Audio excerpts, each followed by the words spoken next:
All right, let's try this again. No more technical issues. Joe DeLeone, Ryan Roberts, we are here to answer your 2026 NFL draft questions, as well as questions about the upcoming college football season. If you're joining us today, please hop in the chat.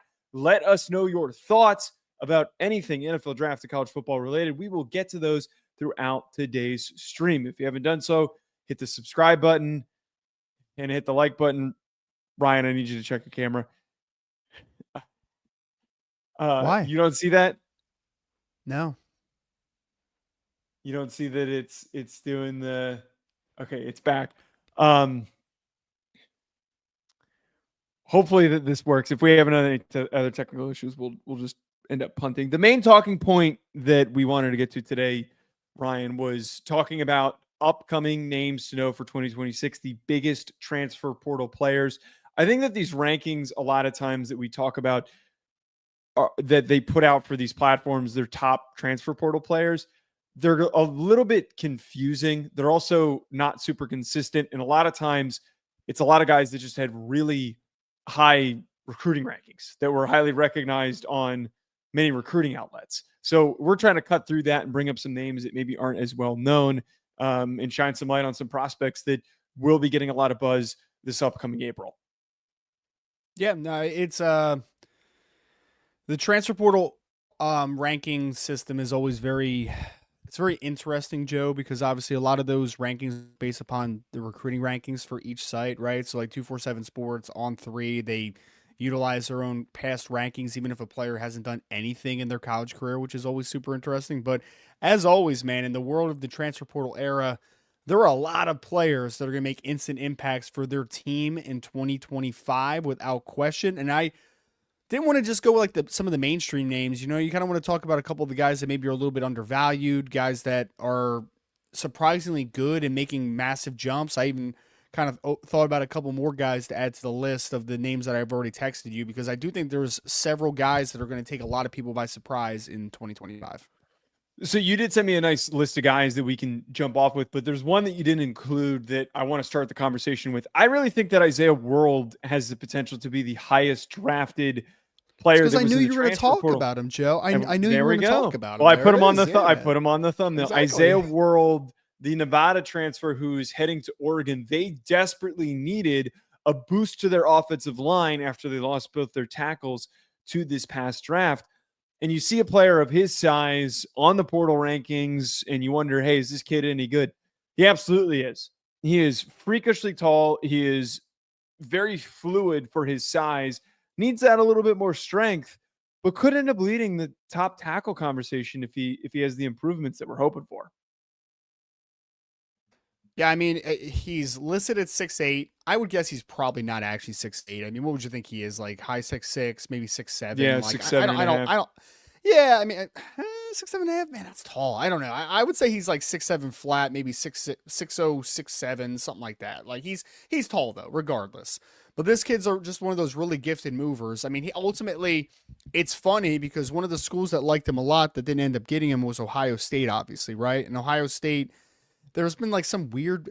Did you hear all these rumors, Joe, about like why Ohio State had to back off him based upon like academics and like stuff like this? There's like a lot of rumors out there about them also wanting him inside a guard, which doesn't make any sense. Like, I don't know, man. Some weird vibes around Ohio State, but it is very interesting that Ohio State was one of the teams that were on him pretty early, especially because a lot of his game is very, and he's taller than him, but it's very Josh Simmons-ish with like what he brings to the table from a flexibility, movement perspective, but the same issues as well, as far as like he needs to get stronger, right? Like core strength, physicality, like all those things need to take a step forward. But again, we're talking about a kid that was playing at Nevada, and while Nevada is a Division I football team, their strength program is not going to be as good as the one that he gets in Eugene, Oregon, obviously, right? So continuing to improve his body type, just physicality, core strength, like all those things, if he's able to maintain the athleticism he has, I would not be shocked at all if next April we're about Isaiah World. I'm gonna say Isaiah Bond, Isaiah World. No one's talking about Isaiah Bond anymore. No. Isaiah World. If he's somewhere in the first round conversation, I would not be shocked at all about that. I think easy jumping off point though. Fernando Mendoza is like the next big guy that we should be talking about of these transfer portal players. Transferred from Cal, heading to Indiana. I really like him right now. He's my number one rated quarterback in this class, and I'm super juiced up about what he could do in that Indiana offense. But like, if we're having any conversation about any 2026 quarterback that transferred schools, he has to be the first one brought up.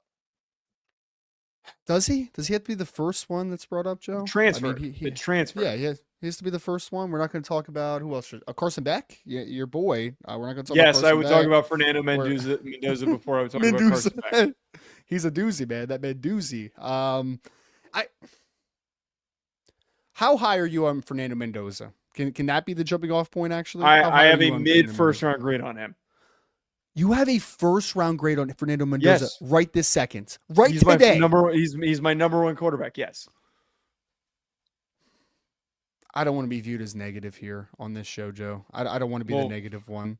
I typically become the negative person here. I don't want to do this. I don't want to do it. I don't want to do it. Okay, well, elaborate. 6'5", 225, clean mechanics, ball comes out well. Sneaky athlete? Is that fair to call him a sneaky athlete? Like I don't think he's like he's not going to run for like 500 plus yards in an NFL season. Yeah, he's like trying to think of like who he reminds me of as far as like just movement skills. I've seen like Matt Ryan comps to him. I think that's a decent athlete comp, right? Like Matt Ryan was a pocket quarterback, but Matt Ryan could move the pocket, navigate, could extend enough, right? Like that's kind of what Fernando Mendoza is. I just want to see a little bit more from Fernando Mendoza. I think there's some good anticipatory throws. I think he throws a good ball. I do think his tools are slightly overstated. Like I don't see like I've seen some people call like his arm a hose. Like I don't see a great arm. I see it's good arm. Really? It's good for I thought that was the most exciting part about him. Hose?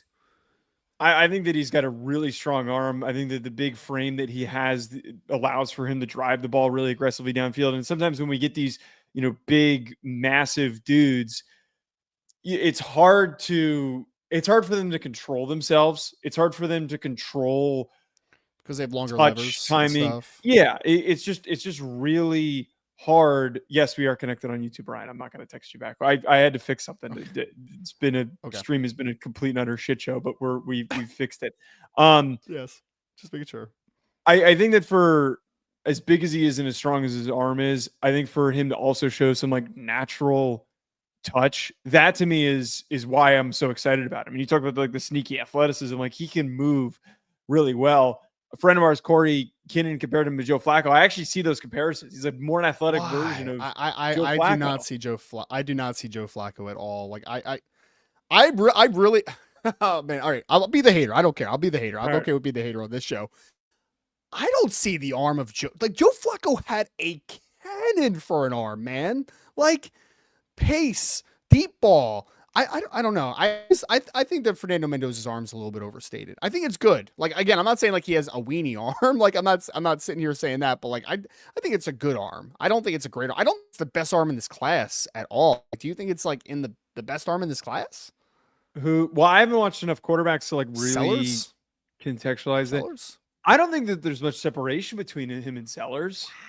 Wow. Okay, I think that they're pretty comparable in terms of arm talent. Okay. All right. Well, that's our difference then a little bit. You know how I am, especially in summer scouting. Quarterback is such a fascinating conversation because it's not all about tools, right? Like pocket navigation, accuracy, ball out on time, all those different types of things matter in the quarterback evaluation. So it's not all about, if it was just about pure arm strength and athleticism, then Will Levis would be a really good NFL quarterback right now, but he isn't because he's not, right? Like, so there's a nuance to this conversation. I just generally speaking though, like, I guess I don't want to say I want a little bit more because it's not fair. Because again, I like his tools. I've said that I think that he has good NFL tools. He didn't get me as excited as some people got excited about him. Like, I guess I'll just phrase it at that, and then we can, kind of revisit as we see what he does at Indiana. I am excited to see him at Indiana though, because I do think in that offense, if Curtis Rourke was as good as he was at Indiana, I do think that Fernando Mendoza has a much higher ceiling than obviously what a Curtis Rourke brought to the table under Steve Manning. Right. Curtis Rourke was fine when he was at Ohio, and like no one really had super high expectations for him, and he ends up statistically dominating. So having a player like Mendoza provides a higher ceiling. Let's talk about some more of these players so we don't just end up sticking on Fernando Mendoza. Guys, reminder, if you're joining us on YouTube, drop a comment in the chat, a question about the 2026 NFL draft and also the 2025 college football season. We will get to those throughout the stream. But in the meantime, let's keep talking about these top transfer portal prospects. You wrote down, let's talk about these two skill position players that you have written down. Eric Singleton, Max Clare. We recorded and scheduled a Max Clare breakdown video, which is going to come up very soon. Between Singleton and Clare, who do you think is the highest chance of going in the first round? That's a great question. Immediately I thought I was going to say Max Clare, the tight end transfer from Purdue, now at Ohio State. But I actually think Singleton might be the answer on that one, Joe. You know why? What does the NFL fall for every single year, no matter what? Speed, right? Exactly. And Singleton brings that. Singleton is also incredibly quick in tight quarters. Like, I think he has high upside as a route runner as well. Really good after the catch.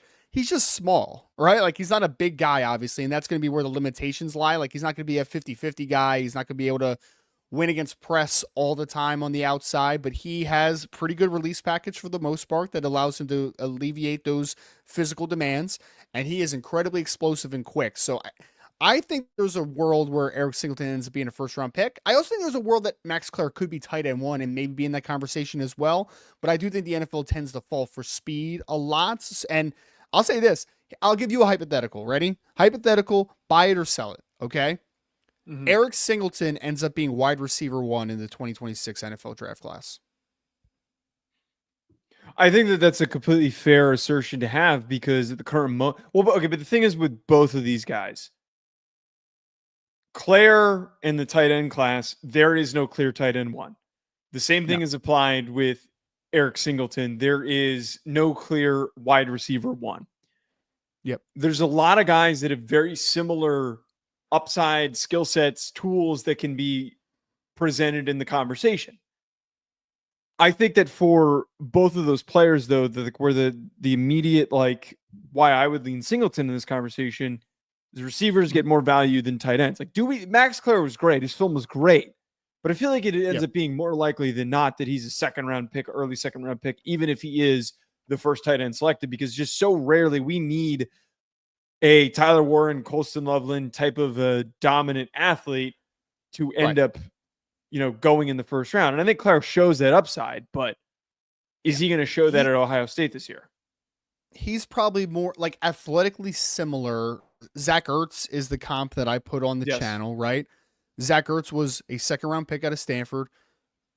Trey McBride out of Colorado State, a guy that I loved, was also a second-round pick because you're right. Athletically speaking, Max Clare is super smooth, great explosiveness in and out of cuts, but he's probably a 4.68 type of athlete, right? Yeah. Like, I mean, and that's good, right? Like, it's not right. He's not Colston Loveland fast. He's definitely not Brock Bowers fast. Like, he's not that type of athlete, but he's a good athlete. Like, Trey McBride actually ran faster at his pro day. You remember he ran like 4.56 or something like that. But like Trey McBride ran also like I'm talking about. He ran like he was a 4.67, 4.68 type of guy. And there's nothing wrong with that. But it's just, is he a dynamic elite athlete? No. Is he a good athlete though, and a very good athlete overall when you break in the fact that he's a really good route runner because he's so flexible as an athlete? Absolutely. The other thing though, which is the other point that I think is going to knock down Clare a little bit, Joe, some people don't care about blocking. Some people absolutely do, right? And he is not a blocker, Max Clare. Like, he has effort, sure, but he is 238 pounds. He is not incredibly strong. He doesn't have a sturdy lower body. Like, he's just never going to be a plus blocker. I don't even think he's ever going to be an average blocker. He's probably just always going to be a below average blocker, kind of like Zach Ertz was, but he's going to be a really impact mismatched pass game weapon. Like, that's ultimately what he is. Here's a question for you before we get into maybe one or two more guys here. Are you worried about him going to Ohio State?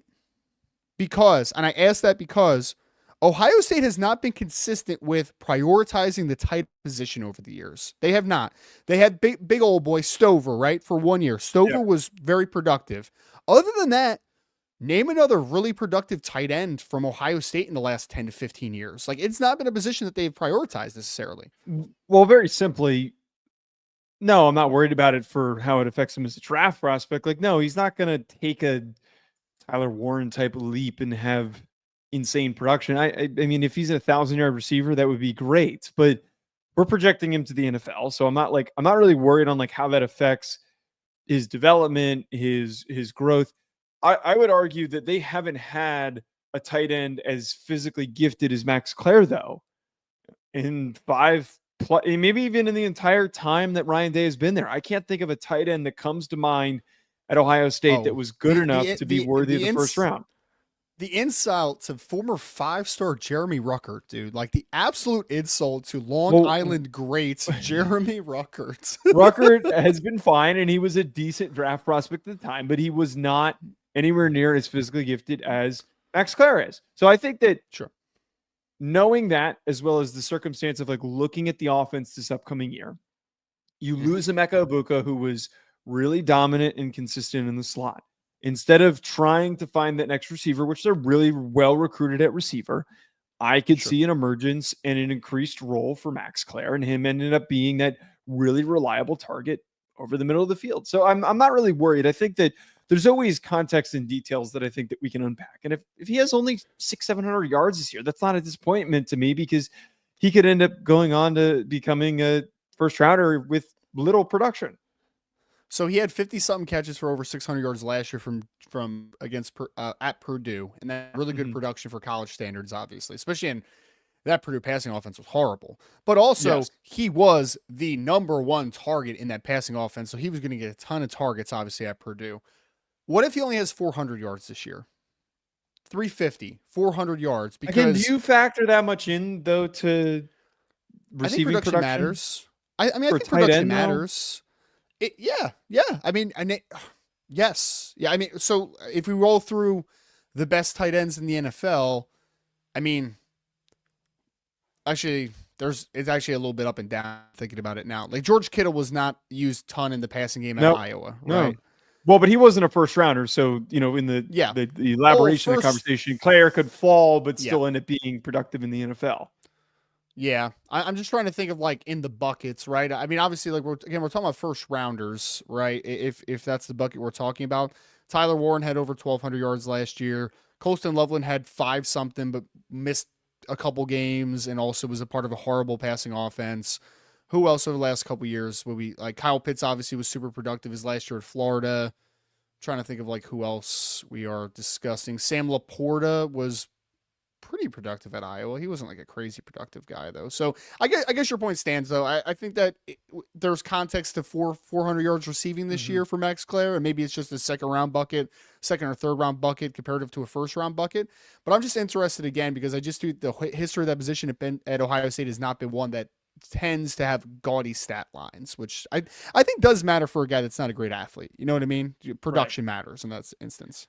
I think overall the transfer portal conversation with a lot of these guys is really interesting because I believe that this year it was pointed out that there was like a strangely low amount of guys that were drafted coming from the portal. I think a lot of teams would rather have players that stick to and maintain committed to where they're staying, and it has helped their development. I think there's very few guys like we see the Bo Nixes and the Jaden Daniels, and we automatically assume that like those players are the new rule in NFL draft evaluations. Like you need to leave and go find somewhere to play. But a lot of times the guys that are able to develop with a coaching staff, with a strength and conditioning staff, is how you get to the next level. Guys, reminder in the chat, we were talking 2026 NFL draft. We were talking 2025 college football season expectations. Comment below whatever thoughts that you have. We are trying to get to as many questions as possible. There is not a question that we will not answer except for something that's really stupid. We already have one in here from Beefeater. Appreciate the questions that you've sent us. Which one is it? The one about Blake, which I'm not going to get to. I thought you were talking about the Reno Monteforte comp. No, that was a funny one. Yeah. Well, let's get to the Carson Beck one before we keep talking about some of these other transfer portal guys. Beefeater asks us, do either of you know or have you spoken with a medical expert? No, I have not, nor do I know any medical experts to understand the recovery timeline of Carson Beck. Will he be 100% this year, and how will it affect his draft stock? So there was the video that came out of him throwing on the field, and the ball was coming out pretty nicely. He's never been a guy that's had like a super big, juiced up arm. The elbow stuff with pitchers and baseball players, like it's kind of a tough sell for me that like knowing an elbow injury like that, how long it takes for a guy to come back. I believe it was the same injury that Brock Purdy had. So that's important context to add in here. It wasn't the real deal Tommy John, right? Like where it's a longer process. This was a more, to my understanding, Joe, and I also agree, I have not talked to a medical expert. I also do not really know medical experts unless you want to count the Twitter doctors as medical experts, which I will not do in this conversation. But I've heard that I heard, what month is it right now? Is it June yet? I don't even know what month it is right now. It's June. I was told that he was back to almost full capacity in May, right? Like that was the target area that I was told like months ago. So I think he's back, man. Like, I don't know if he would play in a football game this weekend if he had one, but like I have no concern about him being healthy for Notre Dame based upon everything that I've gathered and I've been told. His draft stock is a completely different story. Where would he get drafted right now, Joe? If the elbow was clear, early day 3 pick, maybe like with the film that he put out there with a guy that's an average athlete that has average to below average arm strength coming off of an elbow injury. I don't think he's average.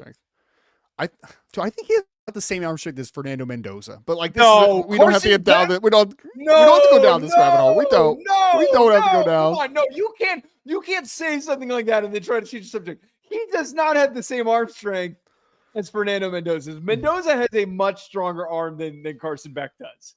That's where you and I are off. I just don't know if I agree with that. I'm not doing this for clicks or for show either. Like I'm just not sure about that. I'm so shocked to discover this. I mean, like, this is the whole reason why I like Mendoza, the arm strength thing, and I don't want to go back to Mendoza. I think Carson Beck, I think the difference in this opinion right now is I think Carson Beck has good level of NFL low average was a mischaracterization by me. He's got an average arm. I think that he has an NFL arm, but I don't think his arm is strong enough for me to ignore the awful decision-making that he played with. You can't defend that. You can't defend that. Yeah, agree 100%. Well, he's also just not a player that wins outside of structure. You have to be better inside of structure, right? Like that's the baseline conversation. So yeah, he has to make better decisions. He has to be more consistent. There's 1 week, Joe, where he throws for like 400 yards and like 3 touchdowns. You're like, okay, there we go. And then there's another week where it's just like the Alabama game from last year is like the perfect just synopsis of his season. Second half, he was balling for the most part, right? Like coming back, like he made a lot of nice throws in the second half against Alabama, but the first half was horrible. Like it was horrible. So you cannot be that type of player. You cannot be super inconsistent when you have just like below average NFL athleticism and probably just a solid to good arm, like somewhere in that. It sounds like I'm a little bit higher on the arm strength just overall for him, but like either way, for his play style, he needs to be better inside of structure without question. I also think for like to go back to the talking point and the concern of the elbow stuff and how it's going to affect him this season. I feel like end of the season, December, I don't know like the recovery timetable for this. I wouldn't be surprised if like the first couple of games of the year, he's a little shaky. Like the ball is just not coming out. He looks right. And this is a talking point that's often not brought up deeply enough, I think, with a guy who's coming off of like a serious injury like that to a part of his body that's important to his game. He might end up having confidence issues. It's naturally something that happens where you're thinking about like, man, is my elbow going to pop? You know, is my elbow, am I going to be able to get this ball out? There's just that subconscious impact on how you play because of the injury, the serious injury that you suffered. So I wouldn't be surprised if Notre Dame ends up being kind of like a mediocre game for him. Going up against a team that's got a really good secondary, you're breaking in new receivers. He might not be on his back that much because he's got a pretty good offensive line in front of him, but he's going to be really tested with very narrow windows that he has to be on point for, and he can't be, misfiring to any extent. So I watched a couple of the Miami games the last couple of days. I haven't texted you about this, but I was watching the right tackle. What's his name again? Mao 61. Noah. Mauanoa. Yeah, I was Mauigoa? watching. Noah? No, it's Mauanoa, I think, because it's not the G. Apparently, is not doesn't make the sound it's supposed to. I don't know. It's really weird. But yes, I was watching Francis Mauanoa the last couple of days. I don't think that offensive line is as good as people think it is, just in a vacuum, first and foremost. But the bigger concern by far is that, Joe, who is he throwing to this year? Like, it's like JoJo Trader and like a couple of the younger guys, but they have no proven commodities coming back, man. Like, who's their most productive receiver coming back? CJ Daniels, who had like 400 yards last year at LSU? Like, Miami's got some trouble, man. I think they got some trouble. Their receiver room is game. barren, is completely barren compared to last year. Not to mention the fact that you lose Elijah Arroyo too. You lose Damian Martinez. I really think this, and I said this in the preview that we did on Ruffino and Joe, and I think that it's kind of a simple look at it, but every sign points to this. I think they're going to run the shit out of the football. Like I think that it's going to be run the ball. You got Fletcher, who's a big, strong back. Shamar Brown, I think, was like the clearest indication of they didn't need a third running back. He's got the worst top gear out of a power 4 running back that I have seen. But is he strong as shit and want to run people over and get 4 yards? Yeah, absolutely. That's what you're signing up for with Shamar Brown. So like I think that if there is just like a total stylistic shift, and I think that Shannon Dawson is a smart coach. If you pay attention to when Carson Beck has been the best, I don't know if this really fits with his scheme, but he's been at his best when they've run the ball and things have opened up slowly off of running the ball effectively.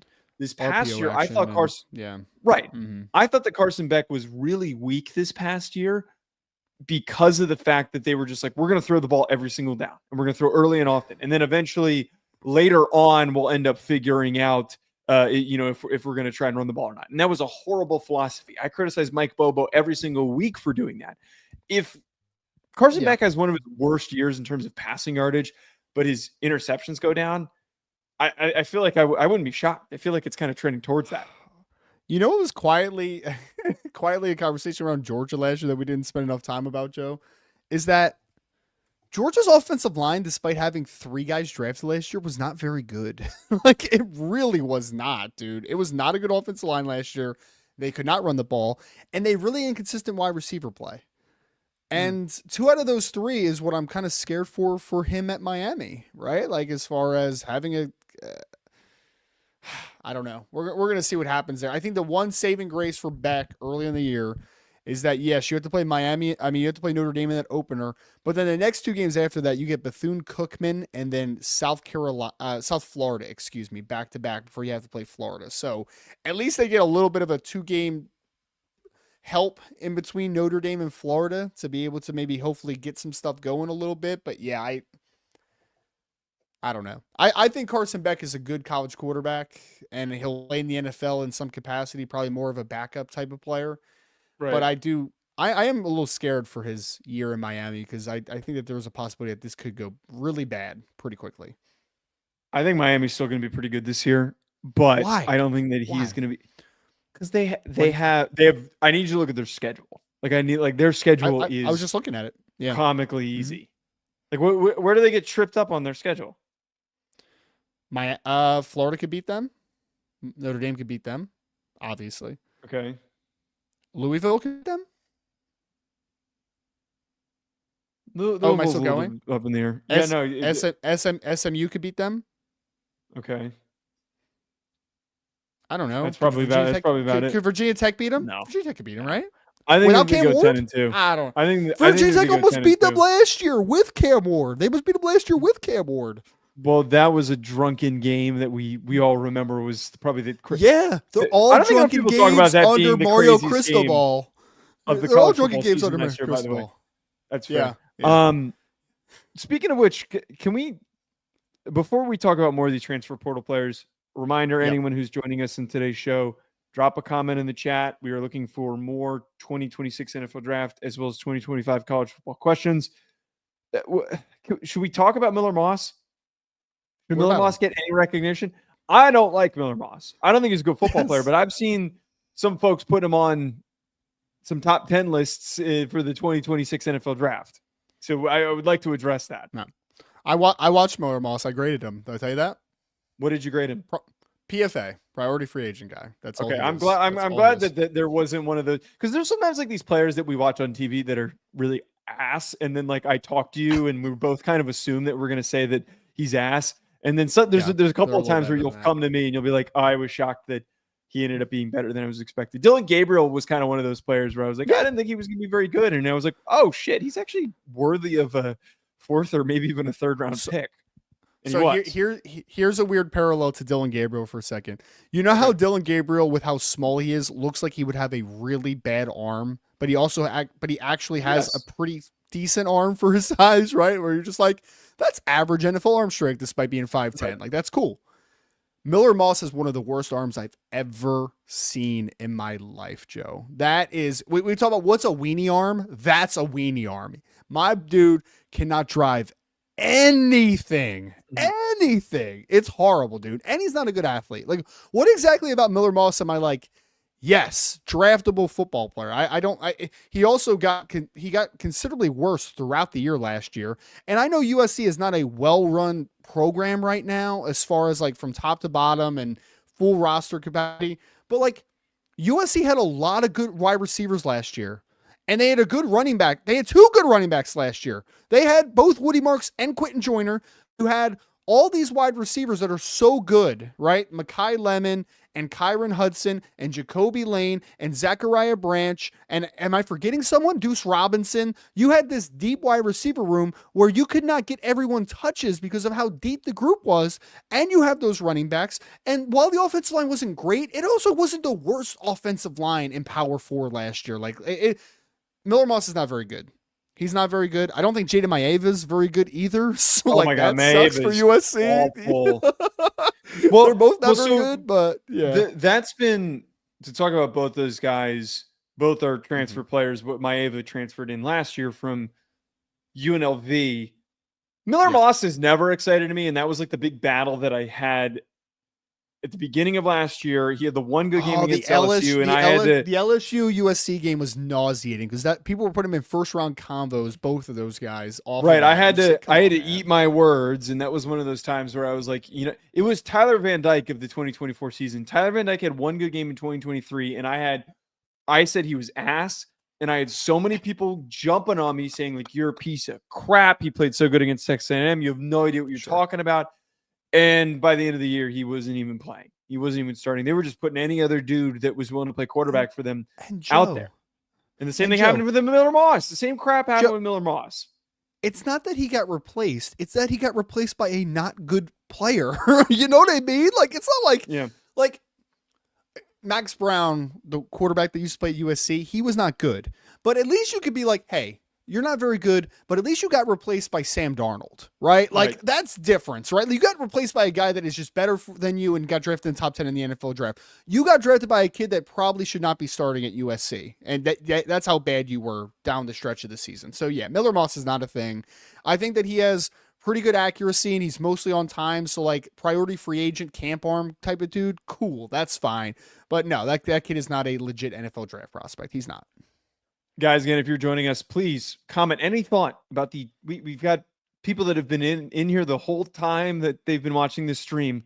Send us a question about the 2026 NFL draft or the 2025 college football season. I know it's June, but it doesn't mean that we can't get excited and juiced up for this upcoming season.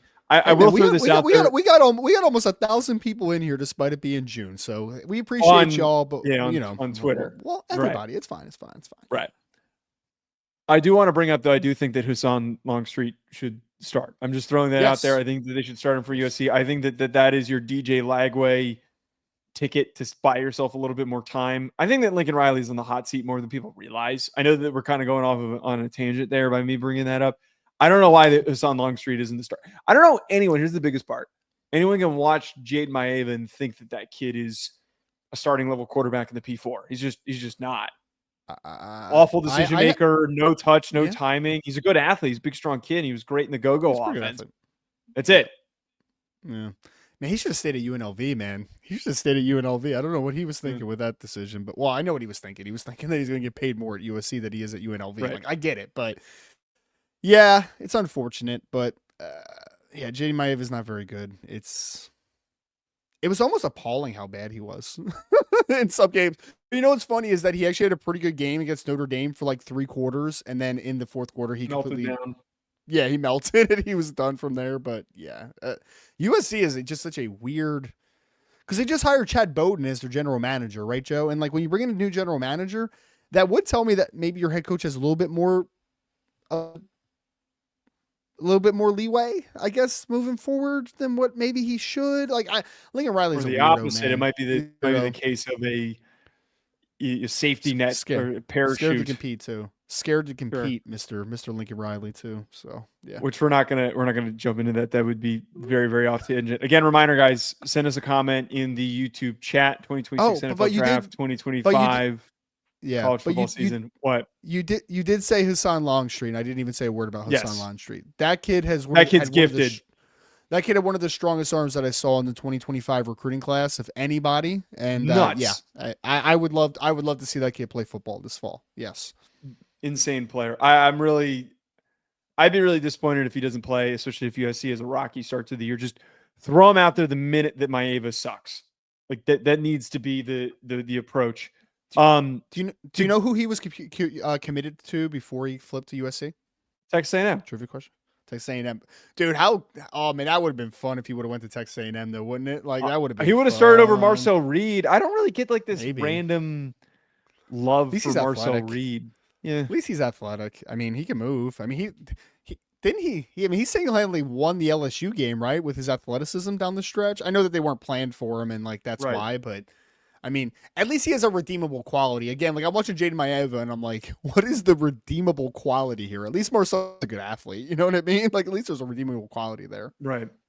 To get back to talking about some of these top transfer portal prospects. Again, reminder: 2026 NFL Draft questions, 2025 college football questions. We've got plenty of people that have been hanging out in the chat the whole time. Give us something, whatever you're thinking, whatever direction you want us to take it in.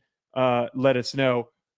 You clocked Will Helt in here. I haven't watched him yet. Yes. I watched a little bit of him when I was talking like transfer portal guys back in January when he moved and he transferred to Clemson. Is he as good as we're hyping up Max Clare, his teammate, jumping to a bigger time program with national championship aspirations? Does he have that same possible trajectory of being a first rounder? I have a top 100 grade on him.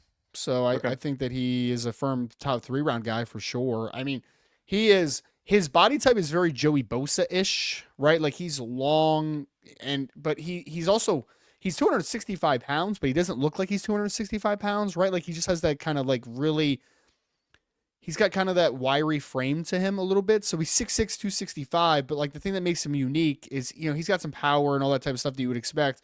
But his closing speed for his size is really good, man. Like he can close ground in a hurry, both in the run and the pass game. So I'm excited to see him for the first time in his college career so far, he is going to have TJ Parker, DeMonte Capehart, Peter Woods, all these guys taking attention off of him, and he's going to have a lot of one-on-one. I would not be surprised. Here's a hot take. You ready for his hot take?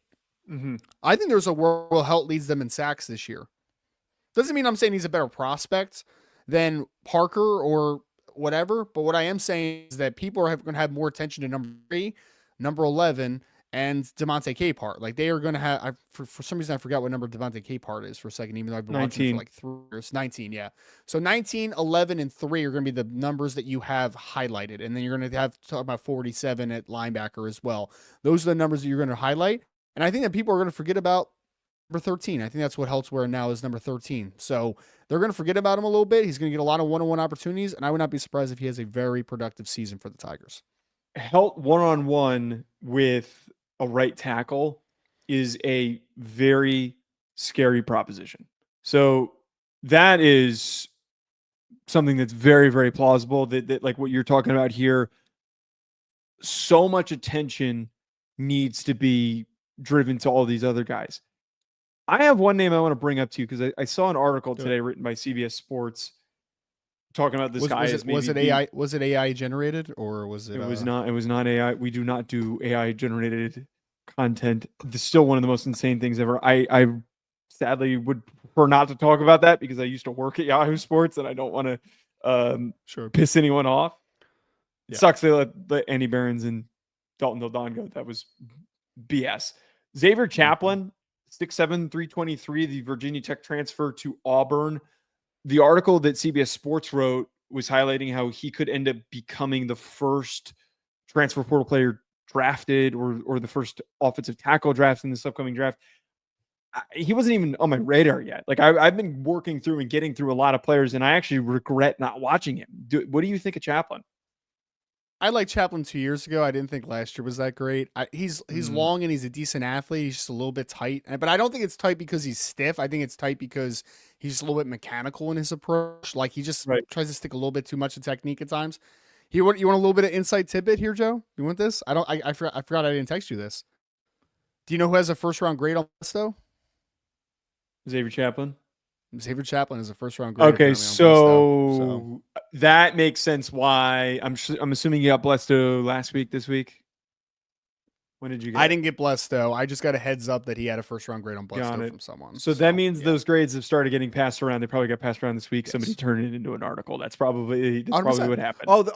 I guarantee, and I don't even know who wrote the article, so I am not throwing shade at them. I promise. Like, this is not Ryan throwing shade at someone. I swear to God, that's not what this is.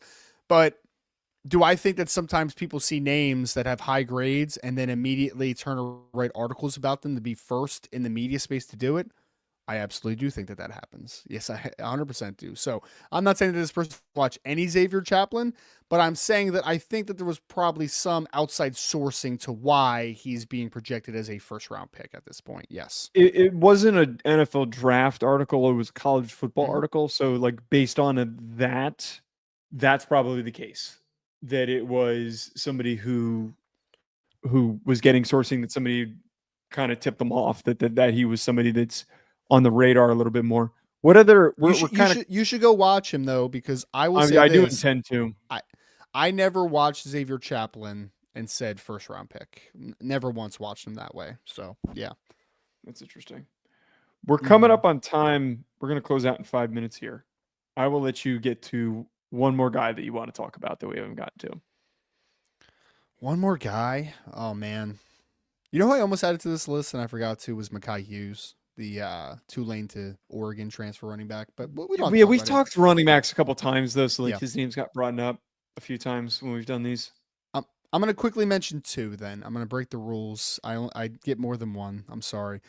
Number one, this is the most interesting story that no one is talking about, Joe. Razul Faison, who was a running back at Utah State, was set to be a part of the 2025 NFL drafts. Okay, was set to be a part of this last class. You know what happened, Joe, and why he came back? Why? The JUCO rule came into effect. The Diego Pavia rule came into effect. So he was a JUCO kid that got another year of eligibility because he had spent a year playing JUCO football before going to Utah State. So he says, okay, I'm going back to school and I'm going to be a part of the 2026 NFL draft. Enters the transfer portal. He is now projected to be the starting running back for the South Carolina Gamecocks in 2025. But here's the caveat. Apparently, they're still fighting the eligibility battle. So they're not 100% sure if he'll be allowed to play in 2025 or not, which will be a horrible circumstance if that does happen, because I think the kid was a borderline draftable player in the 2025 NFL draft. Like, he may have went 6th, 7th round potentially, and you may have wasted a year potentially. Maybe. I don't know. I don't know if there's going to be a supplemental draft where he could be a part of it or something. Like, I don't know what those the timeline of when that happens, but it might actually behoove him to actually. No, I think that it's still. I think now is. I don't know when they usually have that. I don't know when they usually have the supplemental drafts. The supplemental draft's not as big a thing as it was when I was growing up. There used to be a guy that every single year, at least one guy in the supplemental every year. But either way, I think that kid can play. He's about 5'11". He is listed at like 210 now, 215, something like that by South Carolina. But his power's fine, but like he's really good in short quarters. Like he makes guys miss in space well. He's got really good first to second level vision, and I think his just general explosiveness is pretty good for the position. So I'd like Razul Faison. I think that he could play, and I think he could be an NFL player. Last one, a guy that we've talked about literally on our show in the past, Fa'alili Fayomo, who is the offensive tackle who played at Washington State, number 79, starting right tackle last couple years. Started his career as a defensive lineman at Washington State, eventually transitioned I didn't know offensive tackle. that. Yeah, that kid has some heavy hands, dude, and some incredible core strength. He was a legit 2025 NFL draft prospect, but he got banged up before the year, missed a few games, was never the same. He returned to college, and he actually transferred to Wake Forest because the coach at Washington State followed Dickert down to Wake Forest. So what bizarre. When he entered the portal, I was like, that kid's going to go to like Georgia or something like that. You know what I mean? Like some big school, Ohio State, like someone's going to get him up. But like he went down to Wake Forest. And I mean, I had a top 100 grade on him last summer. The NFL had some third round grades on him last summer. So I'm very interested to see how he does with a fully healthy season at Wake Forest, because obviously Wake Forest is not a factory of NFL draft prospects, but that kid is talented, man. He's very talented. He's a guy, man, I watched. So when I go through my scouting for upcoming draft or summer scouting, I try to like do 12, 13 prospects per position, then come back. I watched like 14 tackles, and I didn't watch Chaplin and Fialomo. Is that, I'm probably mispronouncing that. And I strongly regret not getting Fayamo, I think. I don't know. Yeah, we're gonna need to figure that one out. I regret not watching either of those guys because there were a lot of awful offensive tackles that I watched that made me regret wasting the time watching them. Like some really awful bad offensive linemen that I don't know why. Who is the worst? Who's Jennings the worst offensive lineman? Jennings Dunker is not the worst one. The worst good one. Prospect. He wasn't the worst one, but he was probably one of the most frustrating to watch because I'm like, this guy is also not a tackle. He is going to be moving inside to guard, and he can barely move. He is one of the clunkiest, stiffest players I've ever watched. Lowest grade that I gave to a tackle, because I put Dunker over at guard, and I gave him a late 6th round grade. Lowest graded tackle. So you gave him a draftable grade. You gave him a draftable grade. He's not undraftable. I mean, like there have been some. He's strong enough that there's a redeeming trait, but is he startable in the NFL? No. If your team's starting Jennings Dunker, I'm worried for you. Elijah Page from USC was my lowest tackle grade, who I gave a early 6th round grade to. That's fair. That's fair for what he was last year. That's fair. That's a decent player. Dude, he was just so green last year, man. Like he's all over the place. He's kind of all arms and all legs, and it just kind of flies all over the place. But like that kid he's massive, dude. And he's got length. Dude. So I think he's got some upside at least. Yeah. He's gonna be a 2027 kid. I don't think he declares. 100%. Yeah, I don't think he declares. The offensive tackle that I've watched so far. This segment. We should do this all the time. The worst exposition player that I've watched so far. Be mean, but yeah, go ahead. Yeah, former Bowling Green transfer, now at Kentucky, Alex Walschlager. Well, you told me not to waste my time with him, so I am not going to. But yeah, you told me that about him. That he's not good. That kid is certified cheek, dude. Like certified cheeks. I cannot believe that Kentucky put out a substantial NIL offer for this kid. Like, how can you not find anything better? I know that sounds so mean, but like, this kid should not be starting in the SEC. He is exactly where he should have been. He is a good MAC offensive lineman. There is no reason that this kid should be starting in the SEC. Zero reason. Well, but he's not the worst offensive lineman I've watched. He's not the worst offensive lineman I've watched. Who? The worst offensive lineman I watched is, where's his name? Sorry, let me find him. Here he is. Jeandre Reed, who was the Syracuse starting center last year that transferred to USC, Joe, and he's going to start at USC at center. That kid I put a reject grade on him, dude. I put a reject. I mean, why is he so bad? He's 6'2", 320 with no length, no foot quickness, and doesn't have power.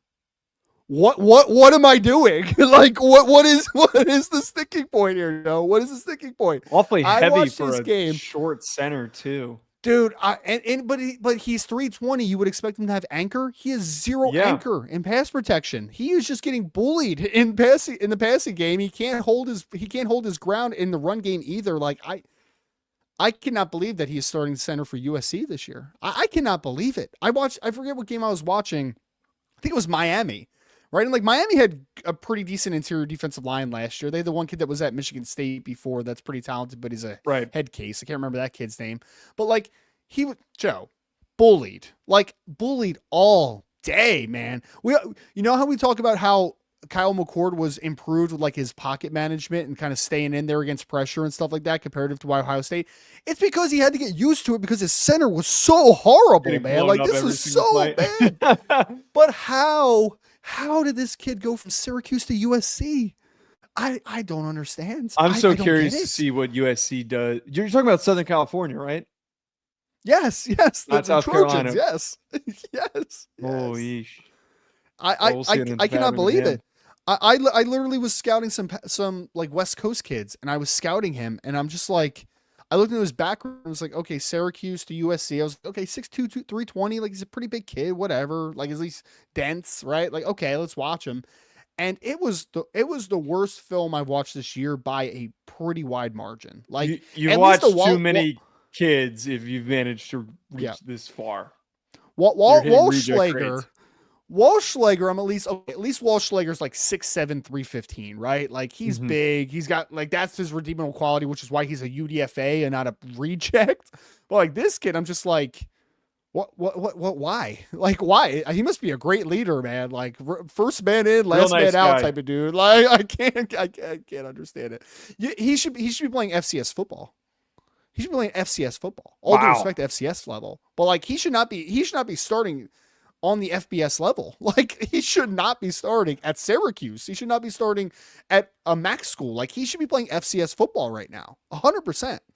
Well, not to dig into one guy too much. That is very funny. Yeah. Then we now know the worst offensive lineman in college football. Folks, we're going to be back not next Wednesday, the following Wednesday, going on a short vacation. Be sure to subscribe if you haven't done so already.